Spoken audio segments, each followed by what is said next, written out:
So Kelvin double bridge is the modification of the Wheatstone bridge, which can measure the resistance value in the range from the 1 to 0.001 ohm with higher accuracy.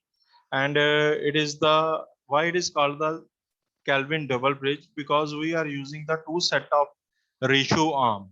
Okay, and because in the Kelvin single bridge we are using the one set of ratio arm, and here we are using the two set of ratio arm. That why it is called the Kelvin double bridge. Okay, so the basic operation of the Kelvin double bridge is similar to that of the Kelvin single bridge. Next, we are having like a Kelvin bridge is used to measure the value of the resistance, that is the 1 ohm. We will measure the low value resistance with the help of the Wheatstone bridge, that is used to measure the value equal to 1 ohm or greater than 1 ohm. But we can want to measure the resistance below 1 ohm. So it is very difficult. Sometimes it is very difficult to calculate the low value with the Wheatstone bridge, because we are having a problem that when we are measuring the low value resistance with the help of Wheatstone bridge, the resistance of the connecting leads are added to that low value resistance, and it will vary the accuracy of measurement of the unknown resistance of the low value resistance.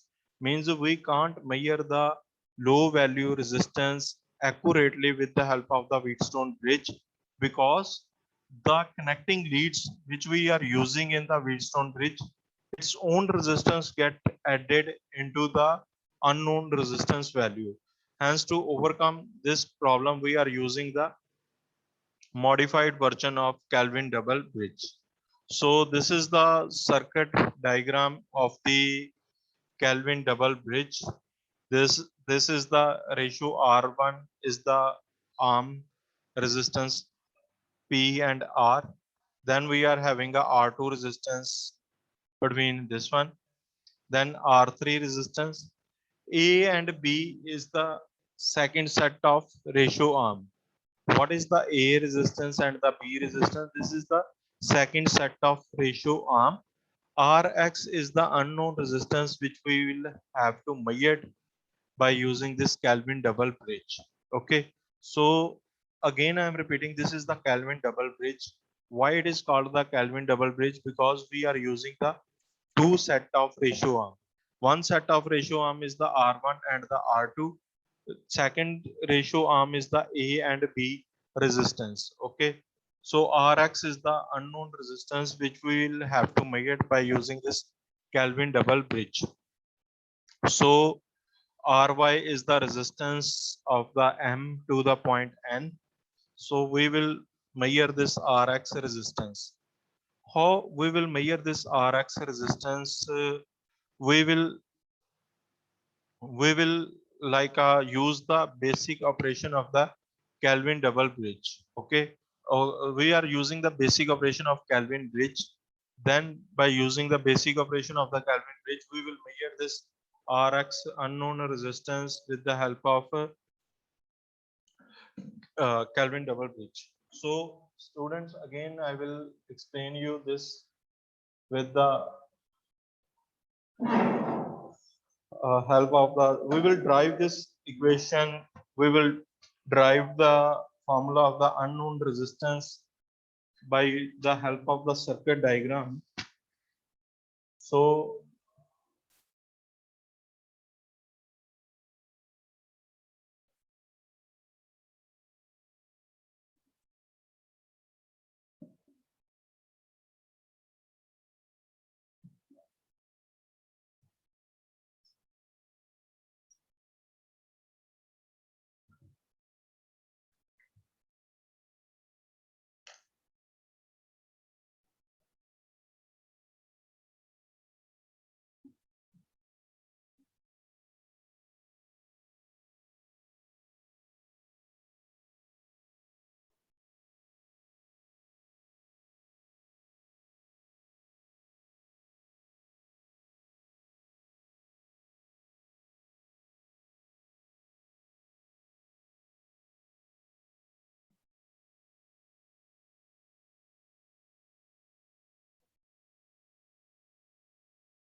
So this is the circuit diagram of the Kelvin double bridge.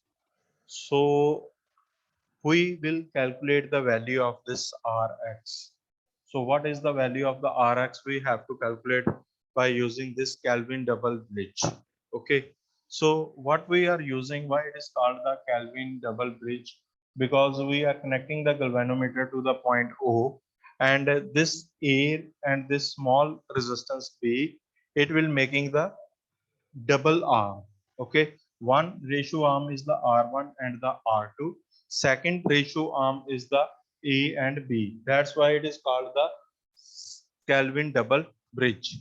Okay, so the resistance of this from the point M to the point N, this is the RY resistance. Okay, that resistance we will calculate as the RY resistance. So the calculation or the derivation of this Kelvin double bridge is complex as compared to the Kelvin single bridge. So we will derive the equation of this Kelvin double bridge.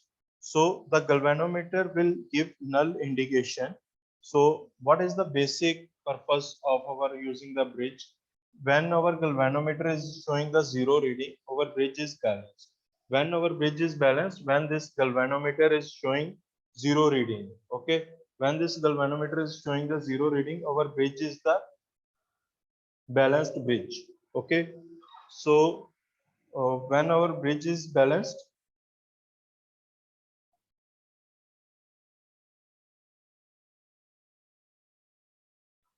when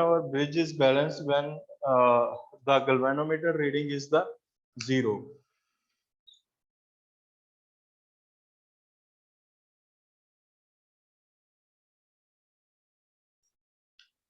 Our diagram is clear to everyone now.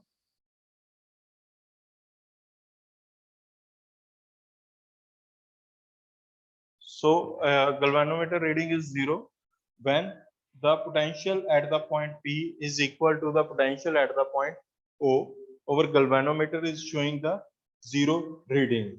Okay, so the potential at the point P or potential at the point O is equal, then the galvanometer is showing the zero reading and our bridge is the balance. So means our EPQ is equal to the value of the EQMO. Okay, so our bridge is the balance when this galvanometer is showing the zero reading. The galvanometer is showing zero reading when the potential at this P and this Q point, that is the EPQ, is equal to the EQO. Okay, so EQMO potential is equal. When these both potentials are equal, our galvanometer is showing the zero reading. Then our galvanometer is showing the zero reading. So first of all, we will find out the value of the EPQ. EPQ is the value that is equal to the E, this voltage, into R2 upon R1 plus R2. The potential between this point R2, okay, EPQ. This is equal to the E, the voltage we will apply R2 upon R1 plus R2. Okay, this is the R2 resistance and it across according to the voltage divider law that you have studied in the BEEE, R2 upon R1 plus R2. So we will calculate the value of this E. What is the value of this E? So this is E is the voltage between the point Q to the point R. Okay. This E is the voltage between the point Q and the point R. So we will calculate the value of the E. That is the first we will write down the I. I current is flowing from this circuit. Okay. Means we can say that the I current is this current I is flowing from this circuit. I is equal to the R3. Okay, first of all, we are having a resistance R3. Then we are having a resistance Rx. This Rx. Now, in the center R3 or Rx, we are having this part. Okay, so this part, this part is the, we can say that A and B is in parallel with Ry.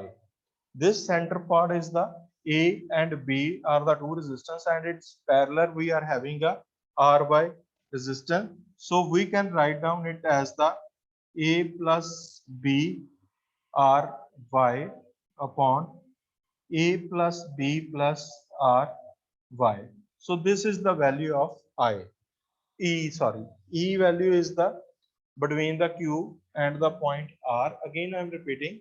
So Q and R, in between we are having R3, Rx, and this center part. Center part we are having A and B, two resistance in parallel with the Ry. So we will write down R3 plus Rx, A plus B Ry upon A plus B plus Ry. Okay. So we will put this value of E here. Okay. So this is our EPQ. EPQ value is come by using these two equations. Okay. You can write down the EPQ is equal to I R3 plus Rx plus A plus B Ry upon A plus B plus Ry into R2 upon R1 plus R2. We can write down this equation. So we will write down this equation. So here in the last we will write down this R2 upon R1 plus R2. Okay, beta. So now what second calculation we have to do? I will share the notes of this Kelvin Bridge, double bridge with you after this lecture. Okay, beta. I will share the PDF with you also. So now we have to calculate the value of the E Q M O, potential between Q, M and O. Okay, so E Q M O, first of all we will consider the part Q to the point N. Okay, so we will consider the point Q to the point N as shown in figure here. Q to the point N. We will write down the path Q to N. Okay, Q to N is like this one. This is the point Q we are having. Then we are having like this one is the R3 resistance. Then point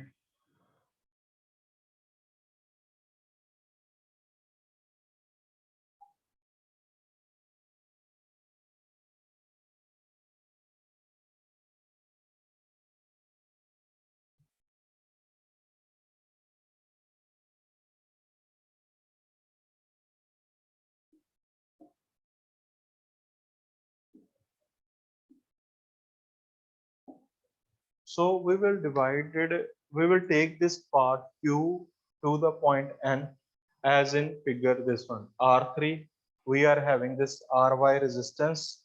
Okay, then A plus B is in parallel with this one. This is the point N. Then we are having a, here we are having a like a Rx resistance, then point R is this one.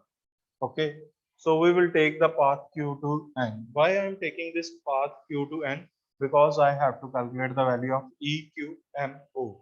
Okay, so I first of all I will calculate the value of the VMN. This voltage VMN, that is the voltage between the point M, this voltage between the point M and the voltage between the point N. Okay, this is the point, we will say that this is the point M, this is the point we are having a N. So we will calculate the value of the VMN, that is the I current is flowing from this one. I current is flowing from this circuit.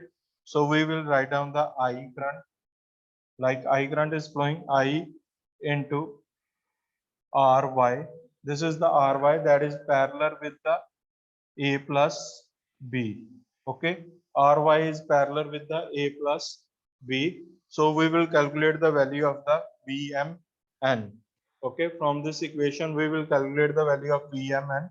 That is the I into R by A plus B upon Ry plus A plus B.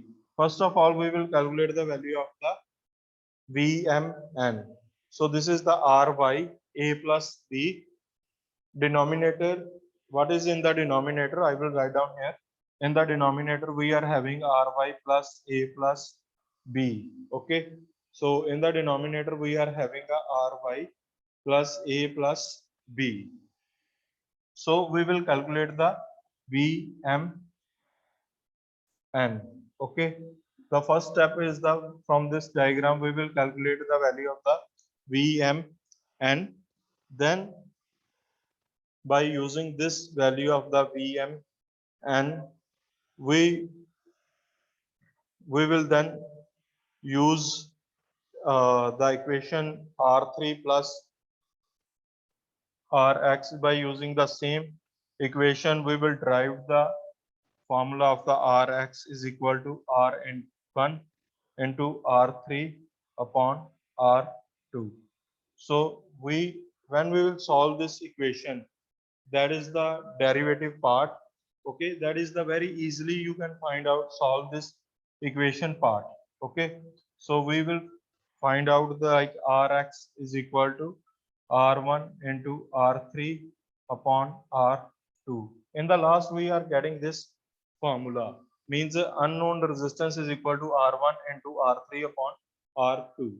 So how we will derive from Vmn value, we will derive this Rx value. Okay, that I will show you in the PDF. Okay, so in the last nutshell, what is the Rx value is again depending upon the R1 value, R3 value, and R2 value. Means this R1 value, this Rx is depending upon R1, R2, and R3. It does not depend upon the any other else value. Okay, beta. So it does not depend upon the value of the A and B, this Ry, that is the connecting leads we are using in the Kelvin double bridge. It does not depend upon that values. Okay, so Kelvin double bridge value is also depending upon this thing.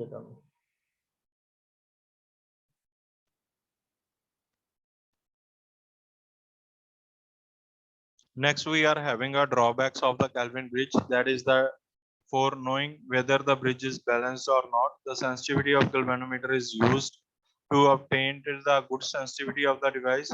High current is required. Manual adjustings are to be made periodically when required. So, on the basis of these advantage and drawbacks, kindly answer this poll, beta. Which is not a advantage of Kelvin double bridge. It can measure the resistance value range from the 0.1 micro ohm to this one. Power consumption is less, simple in construction, and for knowing whether the bridge is balanced or not, the sensitivity is like this one.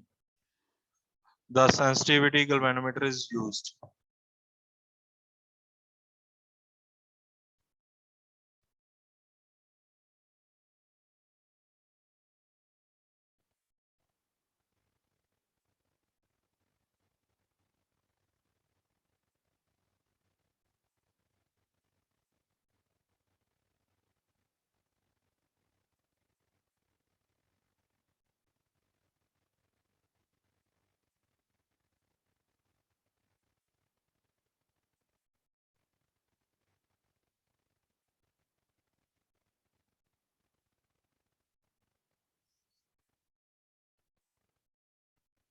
Okay, but I am ending this poll.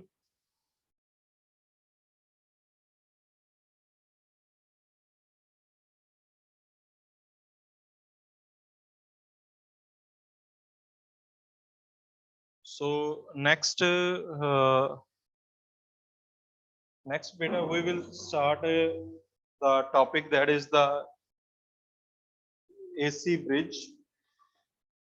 So it is a very important topic. That is the we are having a two type of bridges. First one is the like uh, AC bridge. Then second we are having a DC bridge. So I will explain you the basic diagram of the AC bridge.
So beta, this is the DC bridge.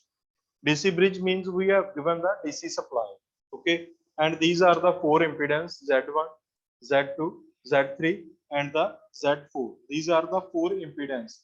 Impedance means we will use here Z1 instead of the Z1 may be equal to the R. It may be a combination of C. It may be a combination of L. That's why I have written this Z1. Z1 means impedance. Okay, beta. So we will having a Z1, Z2, Z3 and the Z4. These are the four arms basically.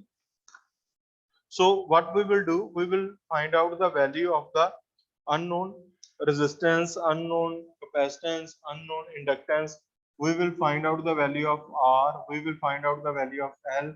We will find out the value of the C with the help of the AC bridge. So what is the basic function of this AC bridge? The bridge is the balanced. Okay. When the bridge is the balanced, when our bridge is the balanced, when the potential at the point B, or we can say voltage at the point B is equal to the voltage at the point D, or we can say that the voltage drop across the EAB is equal to the voltage drop across the EAD are equal, then our galvanometer or the detector is showing the zero reading, then our bridge is balanced. So when our bridge is balanced, okay, suppose I1 current is flowing from this one, okay, then no current will flow from this detector and the whole current I1 will be flow through the Z3. The whole current I1 will be flow through the Z3. Okay, then means I1 will flow from the Z1 and the Z3 Z3 and I2 will be flowed through the Z2 and Z4.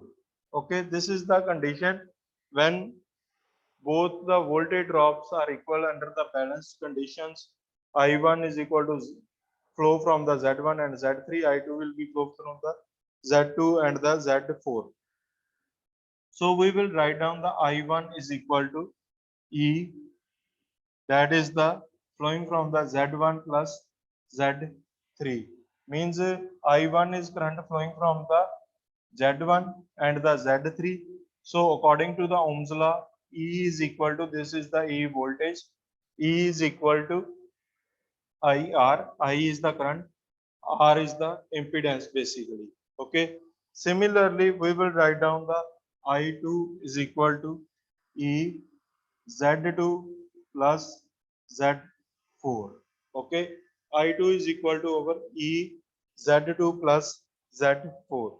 So these two potential, these two currents are equal because at this point I2 will flow from this side, I1 will flow from this side. Okay. So our bridge is balanced, means this galvanometer is showing the zero reading. Then pole current I1 will passes from B to C, and from the A to D, whole current is passing from the D to C. Okay. So I1 is equal to this one, I2. We will equal these two equations. Okay. When we will equal these two equations, when we will equal these two equations, this is cancel out, and we are having like a I1 is equal to Z1 upon Z1 plus Z3 is equal to Z2 upon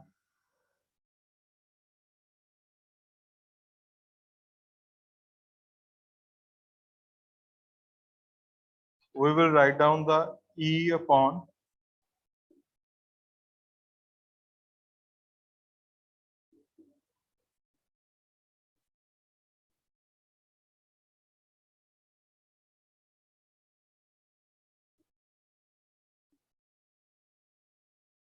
so when we will equal these two equation and we will solve the equation, we are getting in the last we are getting like a Z1 is equal to Z1, Z4 is equal to Z2, Z3. We are getting this equation, or we can say that the Z1 upon Z2 is equal to Z3 upon Z4. So according to this equation, the product of opposite arm, if I am seeing this equation, above equation, the product of opposite arm Z1 onto Z4 is equal to the Z2 into Z3. So whenever we are solving the AC bridge, beta, this is the very important thing. Whenever we are solving this AC bridge, we will write down this impedance.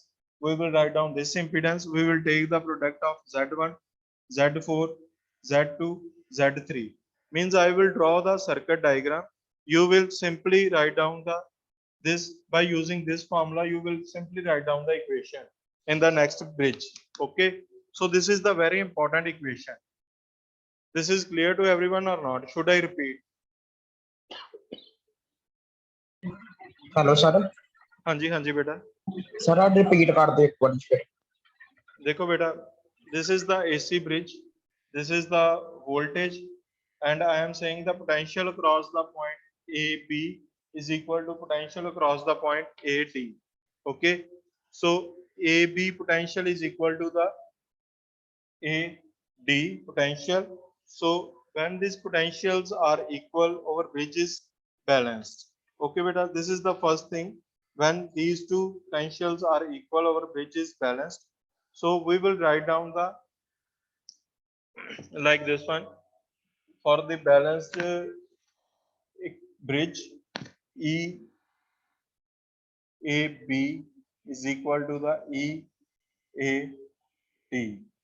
EAB की value क्या होगी? According to the Ohm's law, we will write down the I1 Z1 is equal to I2 Z2. Okay, so from the I1 A और B में क्या है I1 into Z1, this is the I2 into Z2. Z2. Simple. I will write down this AD is the I2 Z2. Okay, so I will find out the value of the I1. I will find out the value of the I2. Okay, then I1 value or I2 value that I have derived in the lower part. I1 value is this one. I2 value is the this one that I have derived. Okay, I1 is the I1 current is flowing from Z1 and the Z3, and E is the voltage. So I1 is the E upon Z1 plus Z3. ठीक है sir. Yes. Beta, any doubt? No sir. It is clear. Yes, clear. Okay, so I2 current is flowing from the Z2 and the Z4. 4. Here I2 current is flowing because this galvanometer or the null detector is showing the zero reading. This one is showing the zero reading. So I2 current is passing from Z2. Pole current is passing from the Z4. Okay, beta. So I2 value is the E upon Z2 plus Z4. So when we are equalizing these two equations, when we are solving this equation, we are getting Z1, Z4 is equal to Z2, Z3. Means whenever you are solving the bridges question, you take this equation as the standard equation. Then you will find out the value of Z1. Z1 may be a resistance or maybe an inductor. Then Z4, Z2, Z3. Means in the next class, when we are solving the any kind of bridges, we are taking this equation as the standard equation. Means Z1, the impedance of the arm A and B, इसके opposite जो arm है उसकी impedance आपने लेनी है Z4. ठीक है, Z1 into Z4, Z2 into Z3. Okay, when these are equal, तो आपने क्या करना है कि you will find out the कोई भी unknown resistance means आपको Z3 find out करनी है. तो ये equation के according आप Z3 find out कर सकते हो. Z1 is given, Z4 is given, Z3 is given. You will find out the Z3. This is clear to everyone or not? Yes sir. Sir, ਇਹਦੇ ਵਿੱਚ ਆਪਾਂ I ਦੀ ਵੈਲਿਊ ਸੋਲਵ ਕੀਤੀ ਨਾ. ਹਾਂਜੀ ਬੇਟਾ, I ਦੀ ਵੈਲਿਊ ਸੋਲਵ ਕੀਤੀ ਹੈ current the. I the value ਬੇਟਾ ਸੋਲਵ ਕੀਤੀ ਹੈ ਅਸੀਂ. ਹਾਂ ਤੇ ਠੀਕ ਹੈ ਸਰ. ਇਹਦੇ ਵਿੱਚ Z1 Z2 C, I the value Ki C E upon Z1 plus Z3. Ohm's ਲਾ ਲਗਾ ਗਈ, ਸਿੰਪਲ ਜਿਸ ਤਰ੍ਹਾਂ ਆਪਾਂ KCL KVL ਲਗਾ ਗਈ. We have to find out these values. Okay sir. ठीक है बेटा. So Okay. this is the first. जब हम AC bridge की बात करते हैं, whenever we are finding the balanced condition of the bridge, तो first thing is the we will write down कि Z1 Z4 is equal to Z2 Z3. The second one part is the angle. We will consider the angle also. So we will take the plus of angle theta 1 plus theta 4 is equal to the theta 2 plus theta 3. So when these two equations are equal, then we will say bridge क्या होगा हमारा, bridge is balanced. Okay, so we have to see these two equations. First हमने impedance भी equal करनी होती है. Then second equation is the we will consider the angle part also. हमने angle को भी same करना होता है. ठीक है. So these two equations we will see to balance the bridge. Next class में हम इसके numerical we will do the numerical parts of this one. उससे आपको ज्यादा clear होगा कि bridge कैसे balance होगा. ऐसी bridge ये दो conditions हैं, ये कैसे fulfill होती हैं. We will discuss the numerical part also. Okay बेटा. Okay sir. ये आप ग्रुप असलम आज आप ग्रुप बना लेना बेटा. देन मैं ये नोट्स और पीपीटीज उसमें शेयर कर दूंगा. ठीक है.